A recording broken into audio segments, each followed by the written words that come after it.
Sir अब आपको भी लगभग 5-6 महीने यहाँ पे हो चुके हैं। बहुत सारा आपने काम किया, खासकर यही मुश्किल टाइम था कोविड के दौरान काम करना। क्या आप मुख्य मुद्दे समझते हैं जो यहाँ पर हल होने लायक हैं, जिनको लेकर पब्लिक की सबसे ज़्यादा ग्रीवियंसेस हैं? सर पब्लिक की ग्रीवियंस ज़्यादातर सैनिटेशन को लेके हो। सैरगाह बनाई जा रही है नहर के ऊपर। आपने देखा होगा कि हम चेनाब ब्रिज से आप स्टार्ट हो जाएं तो दूसरे एंड तक एक लंबा पाथवे जो है, वॉकवे बना हुआ है। तो लोगों का ये एक कहना था कि आप एक और नहर के ऊपर 2.5 करोड़ के आसपास स्पेंड करने जा रहे हैं। क्या टाउन में और कहीं भी ऐसी प्रायोरिटी नहीं नज़र आई जहाँ पे वो पैसे का अच्छा यूटिलाइजेशन हो सकता था? एक शिकायत ये रहती है कि इन बड़े प्रोजेक्ट्स के ऊपर फोकस किया जा रहा है। फॉर एग्जांपल हम म्यूनसिपैलिटी हॉल की बात करें, अगर तो शॉपिंग कॉम्प्लेक्स बनता है, अनएम्प्लॉयड यूथ को मिलता है, वो एक अच्छी चीज़ है। लेकिन अगर सिर्फ ऑफिस यूज़ के लिए वो इतना बड़ा कॉम्प्लेक्स बनाया जा रहा है जिस पे लगभग 3-3.5 करोड़ रुपया खर्चा जा रहा है, तो लोगों का ये कहना है कि शहर के ड्रेन और लेन्स की जो हालत है वो बहुत ही खस्ता है। पिछले काफ़ी समय से बहुत सारी ऐसी लेन्स हैं जिनको रिपेयर नहीं मिल पाया। बहुत सारी स्ट्रीट लाइट्स मैक्सिमम जो है वो डिफंक्ट पड़ी हुई हैं। पिछले काफ़ी समय से हम देख रहे हैं शहर से डस्टबिन जो है वो गायब हैं। बड़े डस्टबिन होते थे जो है, वेस्ट कलेक्शन उसमें होती थी, वो चीज़ नहीं है। दूसरा हम देख रहे हैं एक डंपिंग स्टेशन जो है बहुत बड़ा, ये हमारा बिल्कुल जो हमने टूरिस्ट स्पॉट जिसको डेवलप करने वाले थे टाउन में, जियापोता घाट, उसकी एंट्री पे जब हम इतना बड़ा डंपिंग स्टेशन म्यूनसिपैलिटी का बना देंगे तो एक बड़ा गंदा इंप्रेशन लगता है। तो लोगों को शिकायतें हैं कि प्रायोरिटीज़ को पीछे छोड़ के ऐसे कामों के ऊपर पैसा लगाया जा रहा है शायद जिसमें एक पर्टिकुलर कॉन्ट्रैक्टर का या कुछ चंद लोगों का बेनिफिट होगा। किस तरीके से देखते हैं इन इल्ज़ामों को? सर रेडी फड़ी वालों की एक शिकायत है, पिछले काफ़ी सालों से नए लाइसेंस नहीं इशू हुई हैं। क्या इसमें कोई लीगल फॉल्ट है, कोई लीगल प्रॉब्लम है, कोई एप्रीहेंशन है कि हम लाइसेंस नहीं इशू कर रहे? टाउन माई प्राइड के नाम से कितना बेनिफिट हुआ है म्यूनसिपल कमेटी अखनूर के लोगों को उस प्रोग्राम से, और क्या कुछ फंड्स अखनूर म्यूनसिपैलिटी के लोगों को उसमें मिले हैं और उनका यूटिलाइजेशन जो है वो कहाँ पर किया गया है? सर इसमें यह है कि अगर हम जेसीबी के थ्रू उसको साफ़ करवा रहे हैं, जहाँ तक हमारी नॉलेज में आया था, 8 घंटे भी अगर हम उसको रेगुलर यूज़ करें तो 3 लाख स्पेंड करने के लिए या 264 स्पेंड करने के लिए 30+ डेज लगते हैं। ये हैं जेके टाइम्स और मैं हूं अतुल सूदन। इस वक्त हम मौजूद हैं अखनूर म्यूनसिपैलिटी ऑफिस के कॉम्प्लेक्स में, जहां पर आज हमारे साथ स्पेशल तौर पर बातचीत करने के लिए मौजूद है एग्जीक्यूटिव ऑफिसर अखनूर रजत जी। रजत जी एक युवा ऑफिसर हैं, इसीलिए लोगों को एक्सपेक्टेशंस भी जो हैं इनसे बहुत ज़्यादा है। आज सीधे बातचीत करेंगे इन्हीं के साथ, क्योंकि काफ़ी लंबे समय से पूरा भारत जो है कोविड की दशा से गुजर रहा था। डेवलपमेंट प्रोजेक्ट्स जो है वो रुके हुए थे, लेकिन अब जब हालात थोड़े सुधरे हैं तो उम्मीद जता रहे हैं लोग कि कहीं ना कहीं अखनूर म्यूनसिपैलिटी के डेवलपमेंट प्रोजेक्ट्स जो हैं एक बार दोबारा गति पकड़ेंगे। तो इन सब मुद्दों के ऊपर बातचीत करने के लिए आज हमारे साथ मौजूद है ईओ म्यूनसिपैलिटी कमेटी अखनूर। इनसे सीधी बातचीत करते हैं। सर आपका स्वागत है जेके टाइम्स में। Thank you sir. पहले तो मैं आपको बधाई देना चाहता हूँ आपकी अच्छी रिपोर्टिंग के लिए कि कैसे आप इश्यूज़ जो हैं हाईलाइट करते हैं, कैसे आप इश्यूज़ जो हैं वो फोरफ्रंट पे लेके आते हैं ताकि लोगों के नॉलेज में आए और लोग अपना डिसीजन जो है अच्छा डिसीजन ले और लोगों को भी पता चले कि एक्चुअल में हो क्या रहा है ग्राउंड पे। सर सबसे पहले तो यही बात कहूँगा कि कोविड के दौरान म्यूनसिपैलिटी अखनूर का भी बहुत इंपॉर्टेंट रोल रहा उसको टैकल करने में, चाहे वो फॉगिंग प्रोसेस था या जितने भी सफाई के अभियान थे। लेकिन उस दौरान देखा गया कि डेवलपमेंट प्रोजेक्ट्स जो थे वो डीरेल हो चुके थे। अब जब हालात सुधर रहे हैं, क्या लगता है कि डेवलपमेंट प्रोजेक्ट्स जो हैं, छोटे छोटे काम या बड़े प्रोजेक्ट्स जो हैं, क्या वो दोबारा ऑन रेल होंगे? क्या वो प्रोसेस दोबारा शुरू हो गया? सर एक्चुअली ये जो है ऑनगोइंग प्रोसेस था, इसमें कोविड के टाइम भी एक्चुअली डिटेल नहीं हुए थे। लेकिन ये है हाँ स्पीड थोड़ी स्लो हो जाती है, क्योंकि अगर कंट्रैक्टर कोई कहीं जम्मू से है या कहीं से है, उन्होंने अपने लेबर को मोबिलाइज़ करना है, अपना बाकी स्टाफ मोबिलाइज़ करना, तो उनके लिए प्रॉब्लम हो रही है। हाँ वो स्पीड जो है वो टाइम लाइन्स हम जंप कर रहे थे, जो अब जो है नॉर्मलाइज हो गया और अब हमारी जो सारा जो भी डेवलपमेंटल प्रोजेक्ट्स हैं वो हमारे हिसाब से राइट ऑन ट्रैक हैं और बिल्कुल स्पीड के साथ चल रहे हैं। और आने वाले टाइम में ये ऑन ग्राउंड भी दिखने लगेगा कि क्या क्या डेवलप हो रहा है। सर सबसे पहला सवाल मेरा यही रहेगा, गवर्नमेंट की तरफ से एक बड़ा अच्छा इनिशिएटिव लिया गया माई टाउन माई प्राइड के नाम से, कितना बेनिफिट हुआ है म्यूनसिपल कमेटी अखनूर के लोगों को उस प्रोग्राम से, और क्या कुछ फंड्स अखनूर म्यूनसिपैलिटी के लोगों को उसमें मिले हैं और उनका यूटिलाइजेशन जो है वो कहाँ पर किया गया है? Sir actually my town my pride में जो म्यूनसिपल कमेटीज़ हैं उनको 50 लाख पर म्यूनसिपल कमेटी अलॉट हुआ था, जिसमें उस टाइम यहाँ पर हाउस में प्रपोज़ किया गया था कि हम अपनी जो ये म्यूनसिपल बिल्डिंग है उसको ये, क्योंकि पिछले 30-40 सालों में कोई रेनोवेशन नहीं हुई है और बहुत हालत इसकी ख़राब है, तो हम इसको एक रेनोवेट करेंगे नया बिल्डिंग बनाएंगे 40 लाख में, और 10 लाख में एलोकेट किया गया था वो वाटर बॉडी के लिए सुंगल वार्ड नंबर 7 में। उसको हम, क्योंकि वो कंप्लेंट्स थी कि वो बार बार जो है वो इंक्रोच हो रही है, तो वहाँ पर हम वाटर बॉडी को वापस रीडेवलप करेंगे।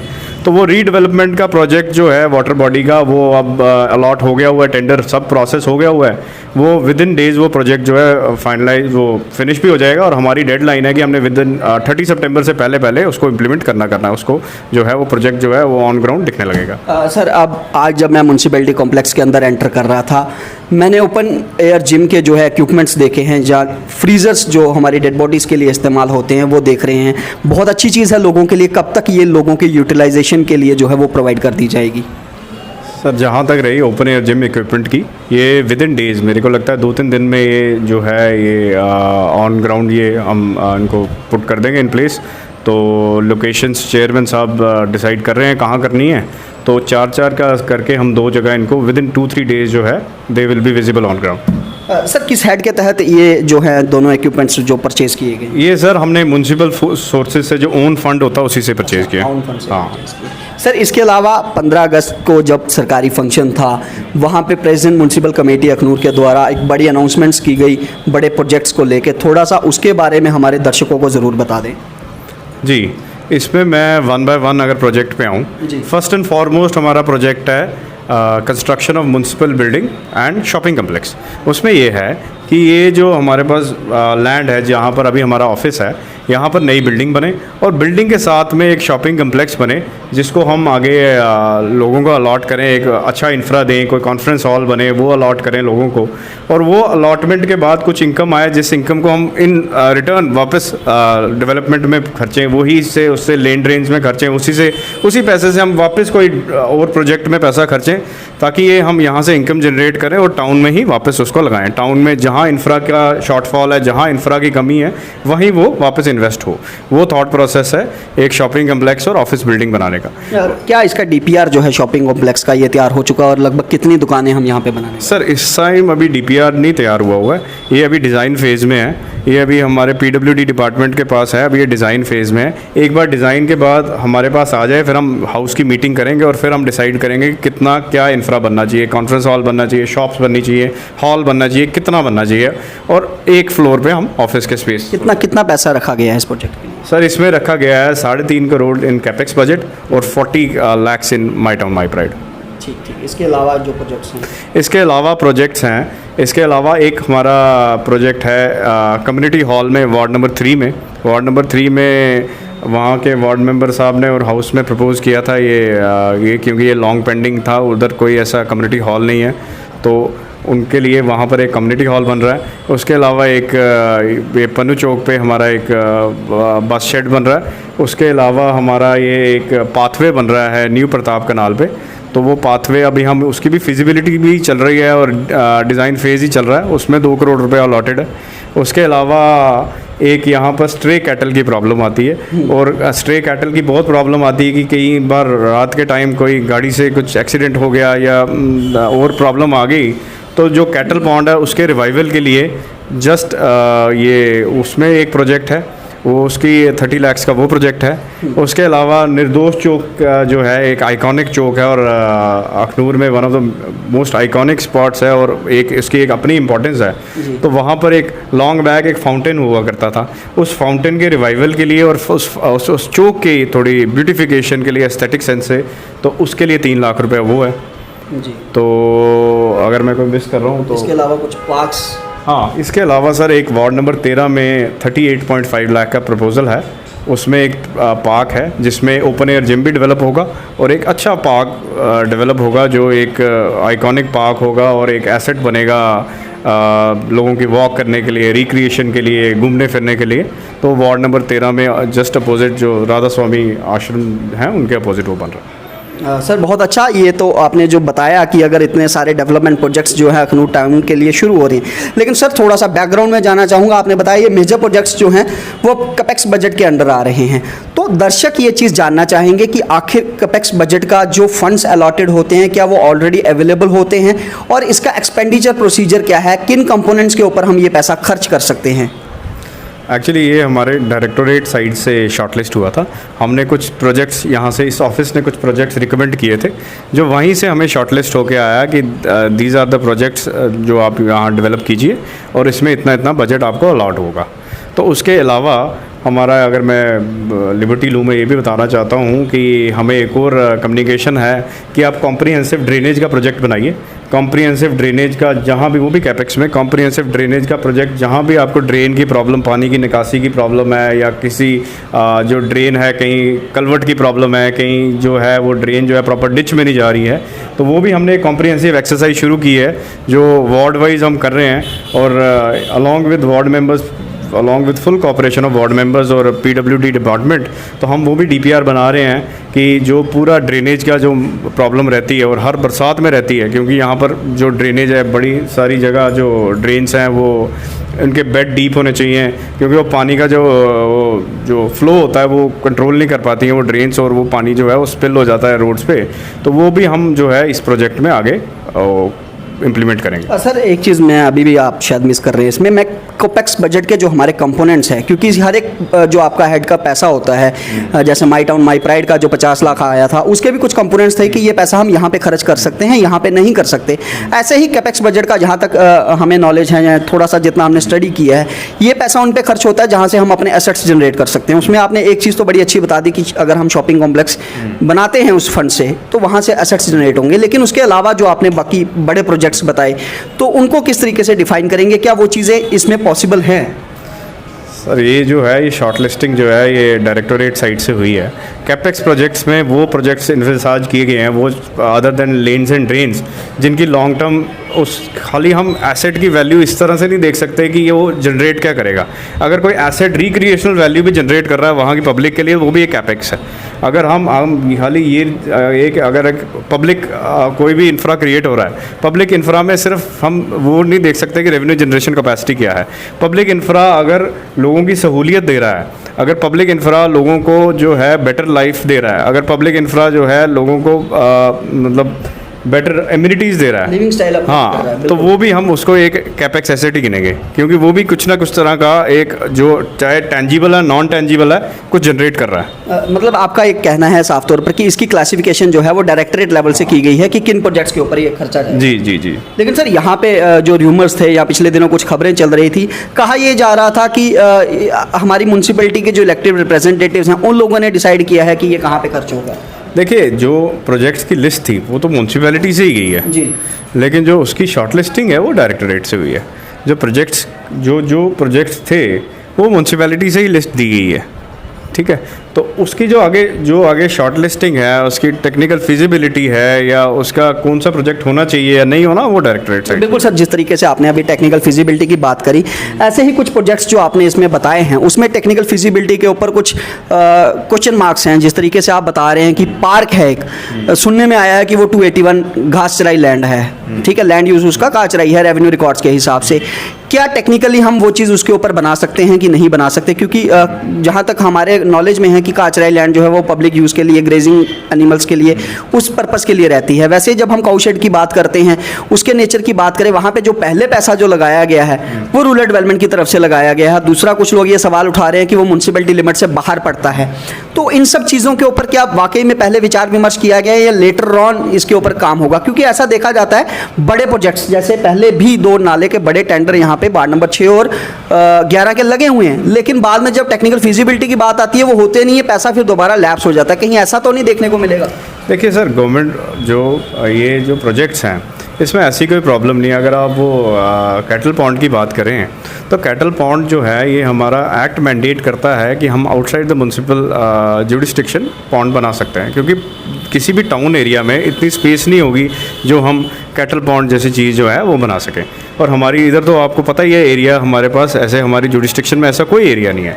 और जहाँ तक रही पहले भी BDO साहब के द्वारा वो रूरल डेवलपमेंट ने वहाँ बनाया हुआ है, तो हमने ये श्योर किया है कि कोई भी जो हमारा DPR है उसमें डुप्लीकेशन नहीं है। मतलब कंसर्निंग जो डिपार्टमेंट से NOC जैसे रेवेन्यू से, BDO ब्लॉक से, या फिर वो सुना है पिछले दिनों कुछ कोर्ट में मसला था, क्या वो सारी NOCs क्लियर हो चुकी? जी, हमने उनसे वो भी NOC ले ली है कि कोर्ट में अब कोई मसला नहीं है। हमने उनसे साइट हैंडओवर भी करवा ली है अपने लिए, और फिर हम ये जो है DPR और टेंडरिंग साइट पे गए हैं। पहले हमने साइट हैंडओवर की है। और जहाँ तक रही काचराई की ज़मीन की, उसमें काचराई ज़मीन में आप बिल्कुल करेक्ट हैं कि कोई परमानेंट इंस्टॉलेशन नहीं हो सकती है। तो हमने ये SDM साहब से टेकअप किया था मसला। तो जब भी ये टेंडर होने से पहले हम ये जो है ये साइट जो है हमने एक रेजोल्यूशन उनको सबमिट किया है कि अभी शायद ये रेजोल्यूशन उनको हमने भेजा नहीं है, लेकिन हमने ये उनसे बात किया था, टेकअप किया था कि हम उसमें परमानेंट इंस्टॉलेशन नहीं कर रहे हैं, हम सिर्फ पार्क डेवलप कर रहे हैं। तो हम एक रेजोल्यूशन सबमिट करेंगे कि टाउन एरिया में एक ग्रेजिंग लैंड को बेस्ट यूटिलाइजेशन जो है एक पार्क की तरह की जा सकती है। ठीक है सर। सर अब आपको भी लगभग 5-6 महीने यहाँ पे हो चुके हैं, बहुत सारा आपने काम किया, खासकर यही मुश्किल टाइम था कोविड के दौरान काम करना। क्या आप मुख्य मुद्दे समझते हैं जो यहाँ पर हल होने लायक हैं, जिनको लेकर पब्लिक की सबसे ज़्यादा ग्रीवियंसेस हैं? सर, पब्लिक की ग्रीवियंस ज़्यादातर सैनिटेशन को लेके होती है। ज़्यादातर जो भी ग्रीवियंस होती है हम उसको मेरे को लगता है रिएक्टिव होके करते हैं, लेकिन मैं थोड़ा प्रोएक्टिव करना चाहता हूँ और उसके लिए हमने एक इन प्लेस जो है मॉडल इस्टेब्लिश कर रहे हैं। हम डोर टू डोर कलेक्शन का भी हमने अपने जेम के थ्रू टेंडर कर रहे हैं, आउटसोर्स करना चाहते हैं हम तो लॉन्ग टर्म में ये इन्विसाज करते हैं कि यहाँ पर सेग्रीगेशन एट सोर्स हो, door to door proper 100% collection हो। उसके बाद जो है हमारी जो एरनपुर में डंपिंग साइड है वहाँ पर मटेरियल रिकवरी फैसिलिटी बने, वहाँ पर हमारी सेकेंडरी सेग्रीगेशन हो जाए। वही सेग्रीगेटेड वेस्ट जो है हमारा जो है आगे उसको मतलब उसका आगे जो है वो वापस रीयूजेबिलिटी में आ जाए और कुछ भी वेस्ट जनरेट नहीं करे ये म्यूनसिपैलिटी। बाकी जो भी कोई इश्यूज़ हैं हम उसको रोज़ जो है प्रोएक्टिवली बाकी इश्यूज़ को भी हम टेकअप कर रहे हैं, और आने वाले टाइम में हम सोचते हैं कि आगे आने वाले टाइम में हम बिल्कुल मिनिमाइज़ कर देंगे, इश्यूज़ ख़त्म कर देंगे। सर, लोगों की एक शिकायत ये रहती है कि इन बड़े प्रोजेक्ट्स के ऊपर फोकस किया जा रहा है। फॉर एग्जांपल हम म्यूनसिपैलिटी हॉल की बात करें, अगर तो शॉपिंग कॉम्प्लेक्स बनता है, अनएम्प्लॉयड यूथ को मिलता है, वो एक अच्छी चीज़ है। लेकिन अगर सिर्फ ऑफिस यूज़ के लिए वो इतना बड़ा कॉम्प्लेक्स बनाया जा रहा है जिसपे लगभग 3-3.5 करोड़ रुपया खर्चा जा रहा है, तो लोगों का ये कहना है कि शहर के ड्रेन और लेन की जो हालत है वो बहुत ही खस्ता है। पिछले काफ़ी समय से बहुत सारी ऐसी लेन्स हैं जिनको रिपेयर नहीं मिल पाया। बहुत सारी स्ट्रीट लाइट्स मैक्सिमम जो है वो डिफंक्ट पड़ी हुई हैं। पिछले काफ़ी समय से हम देख रहे हैं शहर से डस्टबिन जो है वो गायब हैं। बड़े डस्टबिन होते थे जो है वेस्ट कलेक्शन उसमें होती थी, वो चीज़ नहीं है। दूसरा हम देख रहे हैं एक डंपिंग स्टेशन जो है बहुत बड़ा, ये हमारा बिल्कुल जो हमने टूरिस्ट स्पॉट जिसको डेवलप करने वाले थे टाउन में, जियापोता घाट, उसकी एंट्री पे जब हम इतना बड़ा डंपिंग स्टेशन म्यूनसिपैलिटी का बना देंगे तो एक बड़ा गंदा इंप्रेशन लगता है। तो लोगों को शिकायतें हैं कि प्रायोरिटीज़ को पीछे छोड़ के ऐसे कामों के ऊपर पैसा लगाया जा रहा है शायद जिसमें एक पर्टिकुलर कॉन्ट्रैक्टर का या कुछ चंद लोगों का बेनिफिट होगा। किस तरीके से देखते हैं इन इल्ज़ामों को? सर, एक्चुअली बात ऐसी है कि कोई भी ऐसा मुद्दा इसमें नहीं है जिसमें हमारा विचार विमर्श, जिसमें हमारा थॉट प्रोसेस आगे नहीं चल रहा। अगर मैं डंपिंग साइट की बात करूं तो डंपिंग साइट के लिए भी हम ऑल्टरनेट जगह देख रहे हैं कि इसको कहां डंप करें। हमारे भी जो है वही थॉट है कि हम अगर जैसे बाकी म्यूनसिपल कॉरपोरेशन में है कि हम छोटे छोटे डंपर्स बना दें हर टाउन में 3-4 जगह, और जो हमारा डोर टू डोर सुबह वेस्ट कलेक्शन होता है हम वहीं पर डंप करें और वहीं यहाँ पर हमारा ये जो है ये डंपिंग नहीं हो। एक्चुअली हम 7 टन वेस्ट जनरेट करते हैं डेली, तो 7 टन वेस्ट के लिए हमें ऑप्टिमम स्पेस नहीं मिल रही है। और हमने अभी 3-4 लोकेशन जो है आइडेंटिफाई, अभी हम आइडेंटिफिकेशन प्रोसेस में ही हैं। हम जहाँ आइडेंटिफाई करते हैं वहाँ हमें कोई प्रॉब्लम आ जाती है कि यहाँ पर आप अपना डंपर नहीं रखिए, और जहाँ जैसे आप कह रहे हैं जो पहले थे अब नहीं है, वहाँ पर भी लोकल लोगों की कंप्लेंट्स की वजह से वो डंपर हमें क्लियर करवाने पड़े। अब हम नेक्स्ट हमारा जो वो एक्शन प्लान है वो यही है कि फ़िलहाल तो हमारी ये जो हम कर रहे हैं हम यही कोशिश करते हैं कि सुबह हम इसको एज़ अर्ली एज़ पॉसिबल इस डंपिंग साइट को क्लियर कराएं और चूना वगैरह से कर लें। लेकिन वो मुझे पता है बिल्कुल अच्छी अप्रोच नहीं है, लेकिन लॉन्ग टर्म अप्रोच यही है। एक हम ऑल्टरनेट जगह देख रहे हैं, ऑल्टरनेट जगह में हम शेड वगैरह बना के उसको पूरा कवर कर लें, और साथ में इवन कलेक्शन के लिए भी हम 3-4 जगह आइडेंटिफाई कर रहे हैं जहां हम डंपर लगा देंगे, और यहां पर आने वाले कुछ 1-1.5 हफ्ते में यहाँ कोई गंद किसी को नहीं दिखेगा। और जी जहाँ तक रही ड्रेन की बात, मैंने जैसे पहले भी कहा, हमें ऊपर से भी डायरेक्टरेट से भी इंस्ट्रक्शन है और हम वो उसको इन प्रोसेस कर भी दिया हुआ है कि कॉम्प्रिहेंसिव ड्रेनेज का प्लान जो है वो इन द मेकिंग है। और उसमें हाँ टाइम लगेगा, शायद 3 महीने लग जाएं, 4 महीने लग जाएं, लेकिन एक बार वो इम्प्लीमेंट हो गया तो एटलीस्ट ड्रेनेज की प्रॉब्लम जो है वो फुली सॉल्व हो जाएगी। तो सर जो चीज़ें मैं बोल रहा था कि उनका ये कहना है, जैसे फॉर एग्जांपल अभी 6.5 करोड़ के लगभग कामों को बताया गया उस दिन प्रोग्राम में, या बार बार न्यूज़पेपर्स में भी आ रहा है, वहाँ पे लोगों की प्रायोरिटीज़ को नहीं रखा गया। चंद चीज़ें, 3-4 चीज़ों के ऊपर ही जो है सारा बजट एक्सपेंड किया जा रहा है। जैसे आपने बताया कि सैरगाह बनाई जा रही है नहर के ऊपर। आपने देखा होगा कि हम चेनाब ब्रिज से आप स्टार्ट हो जाएं तो दूसरे एंड तक एक लंबा पाथवे जो है, वॉकवे बना हुआ है। तो लोगों का ये एक कहना था कि आप एक और नहर के ऊपर 2.5 करोड़ के आसपास स्पेंड करने जा रहे हैं। क्या टाउन में और कहीं भी ऐसी प्रायोरिटी नहीं नज़र आई जहाँ पे वो पैसे का अच्छा यूटिलाइजेशन हो सकता था? हाँ, ये आपने ठीक बताया कि वो गोविंद घाट से लेकर हरी घाट तक जो पाथवे है, बस उसको भी मेंटेनेंस की ज़रूरत है। इससे बेहतर होता शायद अगर हम उस पर तो हम इसका भी डीपीआर बनवा रहे हैं और ये भी हमारे डायरेक्टरेट में भी हमने बात की हुई है कि हम डीपीआर बना रहे हैं। इसको भी अगर कैपेक्स में लाया जाए तो हम इस प्रोसेस में भी हैं कि जियापोटा घाट की डेवलपमेंट, कोई मल्टी टियर पार्किंग बने यहाँ पर, और right from Govind Ghat to Hari Ghat उस पाथवे में जहाँ भी लक्यूने हैं, जहाँ भी गैप्स हैं, कहीं लाइटिंग की प्रॉब्लम है, कहीं और जो है पाथवे की प्रॉब्लम है, वो भी हम डीपीआर बना रहे हैं और इस प्रोजेक्ट को भी हम इम्प्लीमेंट करेंगे। सर एक म्यूनसिपैलिटी का टॉयलेट कॉम्प्लेक्स जो है वार्ड नंबर 11 में बना था, जिसका इनॉग्रेशन भी किया गया था इलेक्टेड रिप्रेजेंटेटिव्स और ये म्यूनसिपैलिटी के द्वारा, लेकिन बड़े समय से देख रहे हैं वहाँ पे लॉक लगा होता है। जब उस चीज़ की यूटिलाइजेशन नहीं है, अब बंद पड़ा उसकी जो सीढ़ियाँ हैं वो टूट रही हैं, तो फिर वो पब्लिक यूटिलाइजेशन के लिए अगर काम नहीं आ रहा तो मैं समझता हूँ वो कहीं ना कहीं एक सफ़ेद हाथी साबित हो रहा है। तो इस पर आप क्या एक्शन लेंगे? इस पे ये है कि हमने सैनिटेशन टीम को अपनी डायरेक्ट किया हुआ है कि जो भी हमारे, ये एक सिर्फ आप वार्ड नंबर 11-12 की बात कर रहे हैं, ये और भी हमारे 2-3 लोकेशंस में ये प्रॉब्लम है कि हम, क्योंकि due to paucity of staff हमारे पास कम है, हम वो प्रॉपरली मेंटेन नहीं कर पा रहे हैं फ़िलहाल।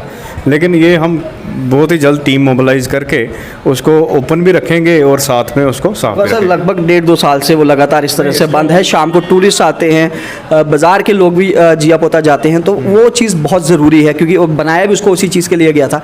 अगर कहीं मैन पावर की कमी है, आपको नहीं लगता कि ऐसे टॉयलेट कॉम्प्लेक्सेस को आउटसोर्स कर देना चाहिए? या बिल्कुल राइट। लास्ट जो हमारी हाउस मीटिंग हुई है उसमें हमने एक रेजोल्यूशन पास भी किया है कि जितनी भी इंटरेस्टेड, जैसे परिवर्तन है या सुलभ है, उनको हम रिक्वेस्ट फॉर प्रपोजल लिखेंगे।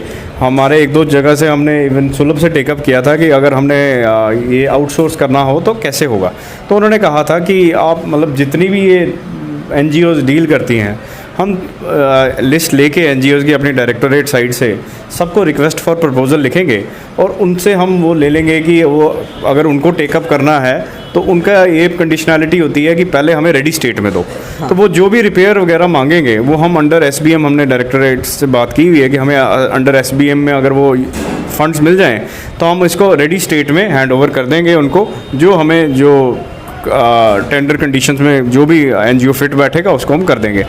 ये प्रोसेस भी है, लेकिन इसका मैंने पहले इसलिए जिक्र नहीं किया क्योंकि ये एट वंस नहीं होगा। इसमें हमें शायद 2 महीने लग जाएं, 1.5 महीना लग जाए, लेकिन जो मेंटेन करने की बात है वो हम इन स्ट्रेटजी हमारी इन प्लेस है, तो वो हम विद इन मेरे को लगता है 2-3 दिन में ही उसको जो है वॉशरूम जो है अपने जो वापस फंक्शनल करेंगे। सर एक चीज़ और जानना चाहूँगा, हर बार बरसात से पहले जो है हमारे जितने भी बड़े ड्रेन्स हैं, चाहे वो धर्मपाल पैलेस के पास है या जे हमारा वार्ड नंबर 7 में एक पड़ता है, इनकी सफाई करवाई जाती है। इस बार भी वो चीज़ हुई है? कुछ आइडिया है कितना पैसा हमने उस चीज़ के ऊपर स्पेंड किया है? एक्चुअली सर ये हर बारी प्रॉब्लम रहती है कि हमारी ड्रेन्स जो हैं वो स्पिल ओवर हो जाता है, फुल हो जाती हैं इस टाइम पे। तो इस टाइम हमने अप्रैल में ही ये चीज़ जो है PWD डिपार्टमेंट से डीपीआर बना के हमने उनको टेंडर किया था। तो ये टेंडर 3 लाख का टेंडर किया था, जिसकी अलॉटमेंट शायद 264 की हुई थी, 2,64,000 की। अभी तक ये काम हमारे रिकॉर्ड के हिसाब से चल रहा है, मतलब ऑन ग्राउंड अगर ख़त्म भी हो गया, लेकिन हमें अभी PWD ने विद बिल्स और विद कितना काम हुआ है, क्या स्पेसिफिकेशन में, वो अप्रोच नहीं किया। सर इसको लेकर भी लोगों की एक शिकायत भी है म्यूनसिपैलिटी से और ग्रीवियंस भी कह सकते हैं इसको। सर इसमें यह है कि अगर हम JCB के थ्रू उसको साफ़ करवा रहे हैं, जहाँ तक हमारी नॉलेज में आया था, 8 घंटे भी अगर हम उसको रेगुलर यूज़ करें तो 3 लाख स्पेंड करने के लिए या 264 स्पेंड करने के लिए 30+ डेज लगते हैं, यानी कि 1 महीने से ऊपर लगता है। लेकिन एक ही दिन के लिए वो सफाई की गई। बहुत सारे लोगों की शिकायत है, हमारे घर के आगे अभी भी नाला वैसा ही है। तो क्या आप इसको चेक करेंगे, क्योंकि जिस तरह से आपने बताया पीडब्ल्यूडी की तरफ से अभी फाइनल सबमिशन नहीं हुई है, क्या इसको चेक किया जाएगा ऑन ग्राउंड, और अगर कहीं कमी पेशी होती है क्या कार्रवाई होगी? देखिए, कार्रवाई तो बिल्कुल होगी, लेकिन कार्रवाई करने से पहले हमारा सिस्टम जो है वो मेरे को लगता है फुल प्रूफ है, क्योंकि जब भी बिल्स बनेंगे उनको कंसर्न वार्ड मेंबर जहाँ जहाँ ये नाले हैं उनको कंसर्न वार्ड मेंबर्स जो है वो सेटिस्फैक्ट्री सर्टिफिकेशन या कंप्लीशन सर्टिफिकेट देंगे, तब वो बिल जो है वो फाइनल प्रोसेस में आते हैं। तो इसमें कंसर्न वार्ड मेंबर जब तक उससे काम से सेटिस्फाइड नहीं है तो कंप्लीशन सर्टिफिकेट नहीं देंगे, तो वो जो काम है वो फाइनल बिल जो है वो कभी भी पेमेंट रिलीज़ नहीं होगी। और जहाँ तक रही कि कैसे हुआ जेसीबी इंगेज की, हमारा काम था कि ये हमने काम करवाना। एक्चुअली हमारे जितने भी वर्क्स हैं हम थ्रू पीडब्ल्यूडी करवाते हैं, तो हमने पीडब्ल्यूडी को एक काम दिया कि ये काम करना है। अब उसमें जो शेड्यूल रेट पीडब्ल्यूडी का है या जो उनकी कॉस्टिंग है या जो उनका डीपीआर है वो जो है वो पीडब्ल्यूडी का प्रोसेस जो है वो पीडब्ल्यूडी का है।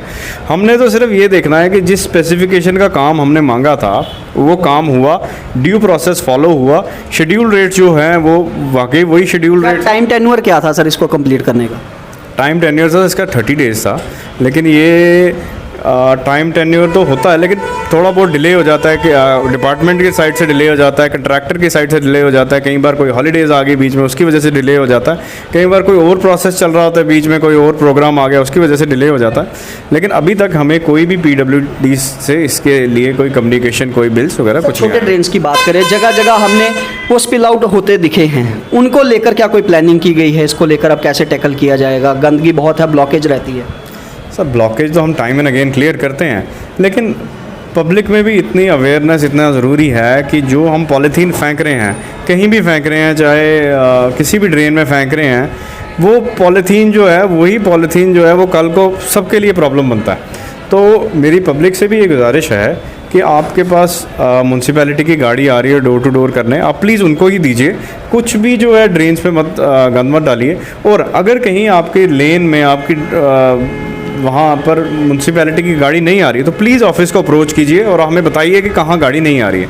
सर चेन फेंसिंग सिस्टम का कुछ हम सुन रहे थे, किसी प्रपोजल में रखा गया है, थोड़ा सा उसके बारे में दर्शकों को बता दें, क्योंकि टेक्निकली हमें भी वो समझ नहीं आ रहा कि चेन फेंसिंग जो इसका है ड्रेन्स का, वो किस तरह से हमारे लिए हेल्पफुल हो सकता है। ये चेन फेंसिंग का प्रोजेक्ट जो है ये हमने हाउस में प्रपोज़ किया था। इसमें ये है कि जो भी नाले हैं अगर हम उनके आगे पीछे 2-3 फुट की के साथ मतलब दीवार के साथ 5-6 फुट की अगर चेन फेंसिंग कर दें, सिंपल चेन वो फेंसिंग कर दें, तो कोई भी जो लोग हैबिचुअल हैं लिफाफे फेंकने के वो फेंकने वो कम हो जाएगा।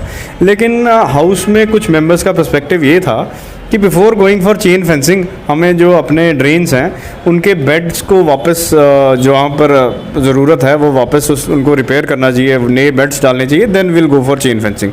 तो हम प्रोजेक्ट का ये जो है ये ड्रेनेज में हम चाहते हैं कि हम अपनी ड्रेन्स को पहले अप टू डेट कर लें, अपनी ड्रेन्स ठीक कर लें, फिर उसके बाद हम ये चेन फेंसिंग। उस डॉक्यूमेंट को जब हमने भी पढ़ा था चेन फेंसिंग वाले को, वो एक पर्टिकुलर स्पेसिफिक पॉइंट से दूसरे स्पेसिफिक पॉइंट तक है, मान लेते हैं 100 से 200 फीट है, लेकिन ऐसा तो नहीं है कि उस पर्टिकुलर 100 से 200 फीट पे ही जो है गार्बेज फेंका जाता है, ठीक है ना। ऐसा इससे बेहतर, क्योंकि हम जो चीज़ देख रहे हैं बहुत देर से जो छोटी ड्रेन्स हैं इनकी प्रॉपर डिसिल्टिंग नहीं की गई है, या इनके प्रॉपर स्लोप्स नहीं है, क्योंकि आपने भी देखा होगा बहुत बार खबरों में हमें भी फिर दिखाना पड़ता है 2 ही बारिशों के बाद निर्दोष चौक जो है वो एक स्विमिंग पूल की शक्ल ले लेता है। तो कहीं चेन फेंसिंग से पहले आप समझते हैं कि वो चीज़ ज़रूर होनी चाहिए? बिल्कुल होनी चाहिए। और जहाँ तक जैसे आपने निर्दोष चौक का मेंशन किया, वो हम भी उससे हैं परेशान कि इसका जो सल्यूशन है वो हमने पहले भी डीपीआर बनवाया, लेकिन 1 महीना हो गया और हमें डीपीआर अभी तक वो मतलब इन प्रोसेस है वो मिला नहीं। अब हम इसी ड्रेनेज प्रोजेक्ट में उसका भी हमने पूरा प्लान बनाया हुआ है कि कहाँ से पानी जाएगा, कहाँ से क्रॉस कलवर्ट बनेगी, कहाँ से ड्रेन बनेगी। और जहाँ तक रही ये चेन फेंसिंग की बात कि किस पॉइंट पे इस पॉइंट पे होता है, एक्चुअली म्यूनसिपैलिटी हर साल स्पेंड करती है नाले क्लियर करने के लिए। अगर कुछ चेन फेंसिंग या ऐसा कुछ मॉडल हो जाए जिससे मलबा गार्बेज सिर्फ इतना ही हो जितना हम थ्रू आर स्टाफ ही उठा लें या थ्रू आर जो अवेलेबल मशीनरी है उठा लें, तो हम उससे भी काफ़ी कॉस्ट सेव करेंगे कि हमें हर साल जो है वो मशीनरी इंगेज नहीं करनी पड़ेगी। लेकिन एक बार हमारे बेड्स बन गए, एक बार हमारी ड्रेन जो है वो अप टू डेट होगी, फिर हम कुछ ऐसा मॉडल भी देखेंगे कि हम फ़ाइन भी इम्पोज करेंगे और वहाँ पर जो है वो ग्रिल्स वगैरह या ऐसा कुछ मॉडल लगाएंगे जिसकी वजह से फिर वो ड्रेन्स की हालत वैसी ना हो जाए जो हमें हर साल जो है वो सफाई करवानी पड़े। आखिरी क्वेश्चन पूछूंगा, क्या हमारी म्यूनसिपैलिटी अखनूर के पास इनफ फंड्स हैं कि हम शहर की साफ़ सफाई और डेवलपमेंट जो है वो अच्छे तरीके से कर सकें, और क्या वाकई में लगातार जो असेट्स हैं म्यूनसिपैलिटी के वो लगातार बढ़ रहे हैं? जी बिल्कुल, हमारे पास इनफ फंड्स हैं और हम जो अपना मैकेनिज़्म है रेवेन्यू जनरेशन का उसकी तरफ तवज्जो भी दे रहे हैं और उसकी तरफ हम और काम कर रहे हैं कि क्योंकि देखिए म्यूनसिपैलिटी जो है, अगर म्यूनसिपैलिटी ऑपरेट करेगी, अगर म्यूनसिपैलिटी बेटर सर्विस प्रोवाइड करेगी तो म्यूनसिपैलिटी को भी रेवेन्यू चाहिए। म्यूनसिपैलिटी अगर कुछ भी म्यूनसिपैलिटी आउट ऑफ पॉकेट लगाएगी, कुछ कोई भी सर्विस देगी तो म्यूनसिपैलिटी को पहले रेवेन्यू होना चाहिए। अगर म्यूनसिपैलिटी के पास रेवेन्यू नहीं है तो म्यूनसिपैलिटी भी हर चीज़ पे ग्रांट पे डिपेंडेंट होगी और वो जो है वो उसमें टाइम भी लगता है, उसमें जो जिस टाइम चाहिए होती चीज़ उस टाइम शायद मिलती भी नहीं है कई बार। तो ये हमारी फ़िलहाल फाइनेंशियल हेल्थ जो है अच्छी है और हम रोज़ इसका एंडेवर कर रहे हैं कि इसको कैसे इंप्रूव करें, कैसे म्यूनसिपैलिटी का हम रेवेन्यू जनरेशन कैपेसिटी बढ़ाएं और कैसे हम अपना रेवेन्यू जो है और ऑप्टिमाइज़ करें। सर, रेडी फड़ी वालों की एक शिकायत है, पिछले काफ़ी सालों से नए लाइसेंस नहीं इशू हुए हैं। क्या इसमें कोई लीगल फॉल्ट है, कोई लीगल प्रॉब्लम है, कोई एप्रीहेंशन है कि हम लाइसेंस नहीं इशू कर रहे हैं? और अगर हो सकते हैं, क्योंकि बहुत सारे लोग इलीगली फिर वो चीज़ ऑपरेट कर रहे हैं, अगर वो लोग करना तो हर कोई रोज़गार तो चाहता ही है, तो अगर हम लोग उनको लीगली दे देते हैं उससे एक रेवेन्यू जनरेशन म्यूनसिपैलिटी की भी होगी और उन लोगों का भी खर्चा चलेगा। क्या वो चीज़ संभव हो सकती है? जी बिल्कुल संभव हो सकती है, लेकिन उससे पहले एक प्रीलिमिनरी एक्सरसाइज है जो हमने करनी है अभी। एक्चुअली 29 जनवरी का गवर्नमेंट एक सर्कुलर है, ऑर्डर है कि टाउन वेंडिंग कमेटी डिसाइड करेगी कि टाउन में जो है वेंडिंग स्पॉट्स कौन से हैं और नो वेंडिंग एरियाज़ कौन से हैं। तो उस वेंडिंग कमेटी में अलग अलग मेंबर्स हैं, तहसीलदार साहब है, ईओ होते हैं, तो समन फ्रॉम पुलिस है। तो वो कमेटी जो है हम वो जनरल उसकी मीटिंग करा के इस टाउन में हम उस मीटिंग के थ्रू, मिनट्स के थ्रू हम डिसाइड करेंगे कि वेंडिंग स्पॉट्स किसको बनाना है, नो वेंडिंग किसको बनाना है। एक बार हम वेंडिंग स्पॉट्स बना लें फिर हम डिसाइड कर सकते हैं कि हमारे पास कैपेसिटी कितनी है, तो फिर हम लाइसेंस देंगे। जब तक हमने वेंडिंग स्पॉट्स नहीं बनाए हैं, नो वेंडिंग एरियाज़ नहीं डिसाइड किए, वेंडिंग एरियाज़ नहीं डिसाइड किए, तब तक लाइसेंस देना जो है मुझे लगता है कि अच्छा मूव नहीं होगा। तो पहले हम विदिन मेरे को लगता है एक हफ्ते के अंदर अंदर ये सब कर लेंगे, vending areas, no vending areas बना देंगे। वो भी उस हिसाब से कि जहाँ पर ट्रैफिक कोगुलेशन होती है या और प्रॉब्लम होती है उसको हम नो वेंडिंग एरिया बनाएंगे, और जहाँ पर हमें लगता है कि इतनी ट्रैफिक मूवमेंट नहीं है, क्योंकि हमने इसमें दोनों चीज़ें बैलेंस करनी है, एम्प्लॉयमेंट भी बैलेंस करनी है और पब्लिक कन्वीनियंस भी बैलेंस करनी है। तो उसमें हम एक बारी ऐसा वेंडिंग और नो वेंडिंग एरियाज़ बना दें तो फिर हम उस कैपेसिटी के हिसाब से लाइसेंस दे देंगे सब। Thank you sir, thank you. तो ये थे रजत अब्रोल जी, एग्जीक्यूटिव ऑफिसर हैं म्यूनसिपल कमेटी अखनूर के, जिनके साथ एक काफ़ी लंबा और इन्फॉर्मेटिव सेशन हुआ है जिससे तमाम सारे दर्शकों के जो भी सवाल थे, खासकर अखनूर टाउन के रहने वाले लोगों के जो भी सवाल थे, ग्रीवियंसेस थे, उसकी शायद उनको जवाब जो है इस इंटरव्यू के बाद ज़रूर मिल जाएंगे।